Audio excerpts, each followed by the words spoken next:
Засгийн газрын ээлжид хуралдаанаар Харт амих мансууруулах бодистой холбоотой гэмт хэрэг тоногдуулах ялын санкцыг одоо байгаагаас 2-оос 3 дахин нэмэгдүүлэх хуулийн төсөл өргөн барихаар болсон байна.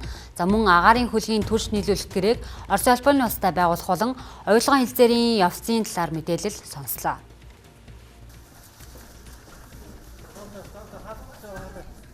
Харт амхны хэрэгтэй холбоотой гэмт хэрэг өнгөрсөн оноос 20% өсжээ. Мөн энэ төрлийн гэмт хэрэгт холбогдож байгаа хүмүүсийг насны ангиллаар авч үзэхэд 13-аас 35 насныхан 107 хүн бүртгэлтэй байна. За үндэсний аюулгүй байдал занал хийж байгаа учраас Харт амхтай холбоотой хариуцлагыг огцом чангаруулахар болсон байна. За мөн энэ төрлийн гэмт хэргийг ил талд хэлбэрээр сурчилж буй урлаг соёлынхонд оногдуулах хариуцлагыг нэмэгдүүлэхээр хуулийн нэмэлт өөрчлөлтийг өргөн барих юм байна.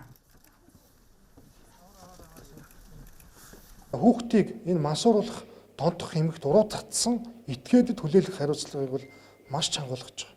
Маш чангалгаж. Өнөөдөр бол 1-5 жилийн хорих хялттай байгаа бол цааш энийг бол хорих халын хэмжээг 15 жил хүртэл нэмэгдүүлэх ингэж одоо ялын бодлогыг чангадах ийм одоо хуулийн төслийг босруулсан гэдгийг хэлье.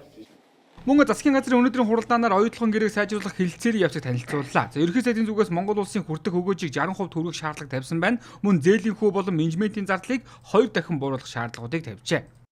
Алтны болон одоо алтны энэ форвард хэлэлцээр голд стрим зэрэг одоо энэ хэрэгслүүдийг ашигласан, хүүгийн хэрэгслүүдийг ашиглаж урьдчилсан одоо хэлэлцлүүдийг хийж энэ илүү олж байгаа орлогоосоо Монголын ард түмэнд ногдол ашигыг өгөө гэдэг шаардлагыг тавьсан. За Рио Тинтогийн зүгээс бол ерөнхий сайдын өгж байгаа шаардлагуудыг бол хүлээж авч байгаа.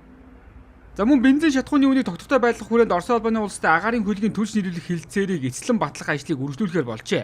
Мөн сар бүрөө 60 мянган тонн А92 шатхууны хямд үнээр авах гэрээг сунгасан бол ойролт орондын асуудлаас улбалан дизель түлшний үн өсөх эрсдэлтэй гэдгийг уулуурхаа хүнд үйлдвэрлэлийн яамнаас онцоллоо.